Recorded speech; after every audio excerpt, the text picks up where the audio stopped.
अस्सलाम वालेकुम वरहमतुल्लाहि वबरकातुहू। मेरे अजीज दोस्तों, उम्मीद है आप सब खैरियत से होंगे।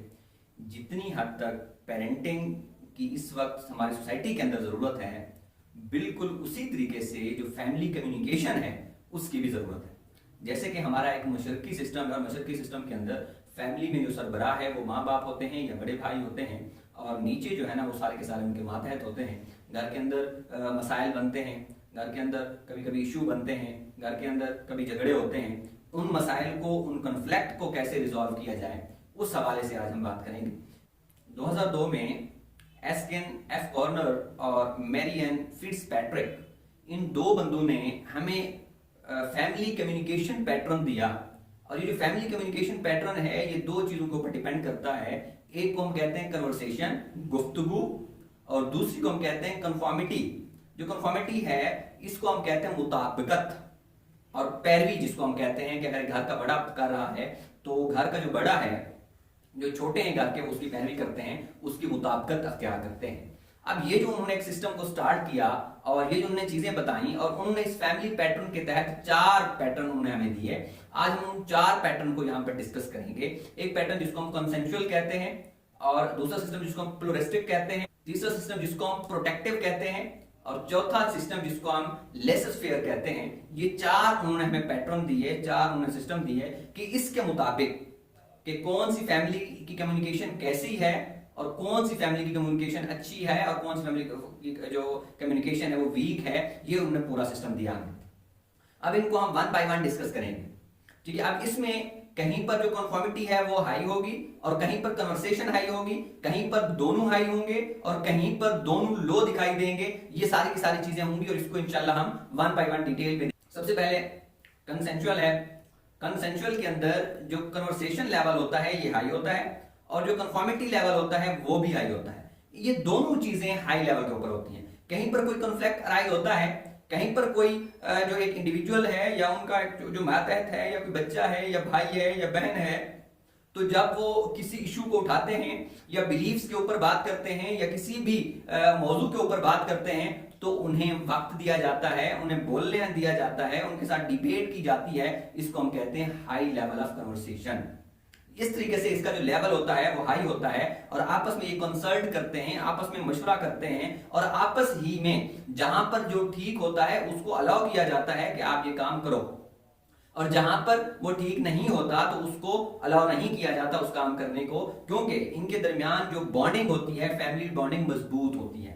इसी तरीके से जब ये चलते हैं तो हाई लेवल ऑफ कन्फर्मिटी भी होता है कि जब ये डिस्कशन होती है, डिस्कशन के नतीजे में जब उनको मुताबिकत अख्तियार करनी पड़ती है तो मुताबिकत अख्तियार करते हैं। जब मुताबिकत अख्तियार या पैरवी नहीं करनी पड़ती वो पैरवी नहीं करते। फॉर एग्जाम्पल, एक वालिद जो कि गुस्सा करता है, उनका ब्लड प्रेशर हर वक्त हाई रहता है, वो एग्रेशन मोड में रहता है, तो उस मोड में जब उनके दरमियान डिस्कशन होगी तो उनका जो बेटा होगा या बच्चा होगा या बच्ची होगी या कोई भी घर का फर्द होगा, तो जब वो डिबेट करेंगे, लॉजिक देंगे, दलील देंगे, तो उसके नतीजे में उसके ऊपर पहुंचेंगे कि जनाब गुस्सा नहीं करना चाहिए, एक कंफर्ट जोन में रहते हुए एक अच्छे तरीके से कूल डाउन रहना चाहिए, पेशेंस के साथ काम करना चाहिए, और इस चीज के ऊपर वो अपने वालिद की पैरवी नहीं करेगा, अग्रेशन मोड में नहीं आएगा।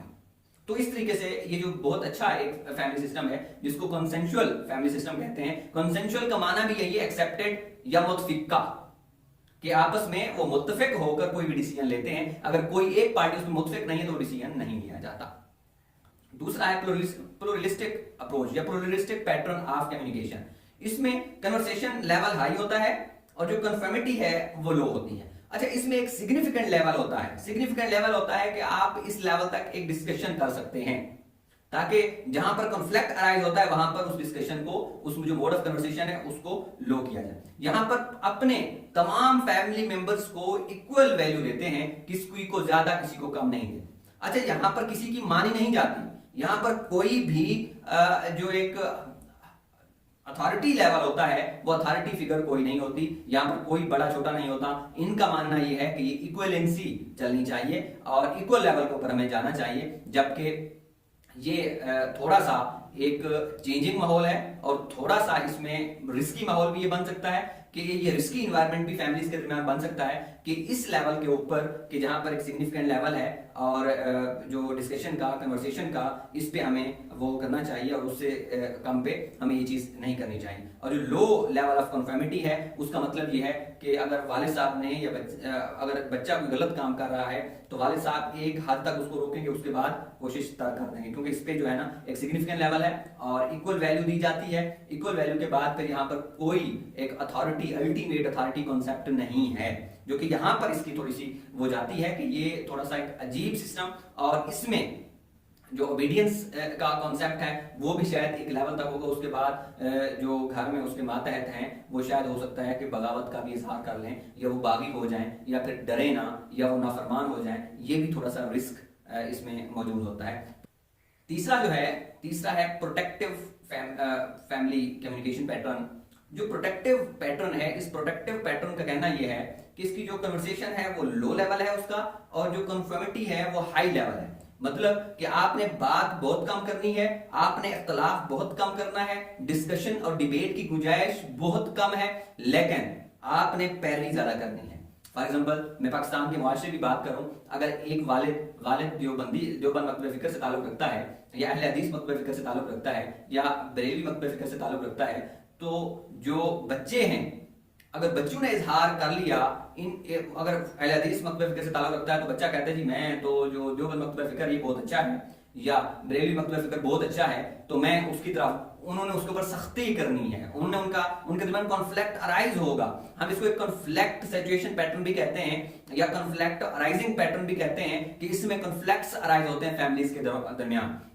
फिर इसी में बच्चे को नाफरमान कहा जाता है, मतलब मुख्तलिफ सिचुएशन आ सकती है। और यही चीज वालिदैन के तहत भी कि मतलब यह है कि आपने जो भी करें, लेकिन करना वही है, जो भी सुने, किसी भी महफिल को अटेंड करें, किसी भी कंपनी को ज्वाइन करें, लेकिन करना वही है जो अब्बा जी कहेगा।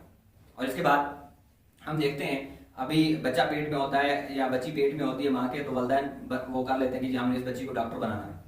बच्चे का मूड ही नहीं होता, बच्चे का वो जो डायरेक्शन है वो ही नहीं होती, बच्चे का इंटरेस्ट ही नहीं होता, और बच्चे की जो स्किल्स हैं वो भी उसके मुताबिक नहीं होती। बस बच्चे ने डॉक्टर बनना है और आखिरी हद तक कोशिश करते हैं बच्चा डॉक्टर बने। वो बच्चा ना दुनिया का रहता है ना आखिरत का रहता है, वो बच्चा बेचारा दरमियान में लटका रहता है। मतलब ये जो वो कॉन्फ्लिक्ट अराइजिंग सिचुएशन बनी हुई होती है, तो इसके मुताबिक जो फैमिलीज के अंदर अक्सर झगड़े और लड़ाइयां रहती हैं, और इन चीजों से हमें बचना चाहिए। ये जो प्रोटेक्टिव पैटर्न है इससे हमें बचना चाहिए, और ये किसी भी तरीके से किसी भी फैमिलीज के लिए ये खतरनाक सिचुएशन तैयार कर सकता है। इसके बाद चौथा और आखिरी जो फैमिली कम्युनिकेशन पैटर्न है वो लेसेस फेयर है। लेसेस फेयर का कहना ये है अलाउ टू डू, कि जो बंदा जैसे करे उसे इजाजत दी जाए। तो ये एक तरीके से खतरनाक भी है और एक तरीके से अच्छा भी है, जहां पर कभी कभी हमें थोड़ा सा अलाउ करना चाहिए अपने बच्चों को या अपने मातहत को अपनी मर्जी के मुताबिक कुछ ना कुछ करे, ताकि हम उनको ऑब्जर्व कर सकें वो कितनी हद तक स्ट्रांग है, कितनी हद तक वो प्रॉब्लम सॉल्विंग है, कितनी हद तक वो उस चीज के अंदर सक्सेस होते हैं अपने पॉइंट ऑफ व्यू से। यहां तक तो ठीक है, लेकिन जैसे करें ये बड़ा खतरनाक तरीका है। फॉर एग्जाम्पल एक बच्चा इस्लाम पसंद होते हुए, मुसलमान होते हुए किसी अनट्रैप हो गया और वो कहे कि मैंने क्रिश्चियन बनना है, तो जब यहां पर ये सिचुएशन आती है तो ये एक बड़ा वर्स पहलू है, वर्स कंडीशन है उस बच्चे के लिए जो कि टोटल अनट्रैप हो गया है। वो अनट्रैप क्यों होता है? क्योंकि यहाँ पर जो लेवल ऑफ कन्वर्सेशन होता है वो भी बहुत लो होता है, और यहाँ पर जो लेवल ऑफ कन्फर्मिटी होता है वो भी बहुत लो होता है। जब ये दोनों चीजें लो होती हैं तो इसका मतलब है लो लेवल ऑफ कम्युनिकेशन है फैमिलीज के दरमियान, और लो लेवल ऑफ रेजोल्यूशन है कि जब वो डिस्कशन आपस में नहीं करेंगे, आपस में मामलात को ऑब्जर्व नहीं करेंगे, तो वो उस जो प्रॉब्लम है, वो जो कॉन्फ्लिक्ट है, उसके रिजॉल्वेंस तक नहीं पहुंचेंगे। तो ये जो है ये बहुत ही बड़ा रिस्की सिस्टम है, और ये रिस्की लेवल ऑफ कम्युनिकेशन है, और इसमें भी फैमिलीज में ज्यादातर नाकारा बच्चे होते हैं, वो बड़े होकर किसी काम के नहीं होते और ना वो मेहनत करते हैं, और उनका जो मोड ऑफ लाइफ होता है या उसकी जो लिविंग सर्कमस्टांसेस होते हैं, उनका जो डायरेक्शनल माइंड डायरेक्शन होती है वो ज्यादातर क्रिमिनल साइड पे होती है। आप ज्यादा सख्ती करेंगे भी तो वो बागी बन जाएंगे, वो क्राइम्स की तरफ चले जाएंगे। अगर आप छूट भी दे देंगे तो वो क्राइम्स की तरफ चले जाएंगे। ये जो टोटल ये चीजें हमने कम्युनिकेशन पैटर्न देखा, इसमें 4 चीजों को देखा और उन 4 चीजों के दरमियान जो मुख्तलिफ सिचुएशंस आई और मुख्तलिफ सिचुएशंस क्या हो सकती हैं उनको देखा हमने, और इनका जो हल है वो कॉन्फ्लिक्ट मैनेजमेंट सिस्टम में है।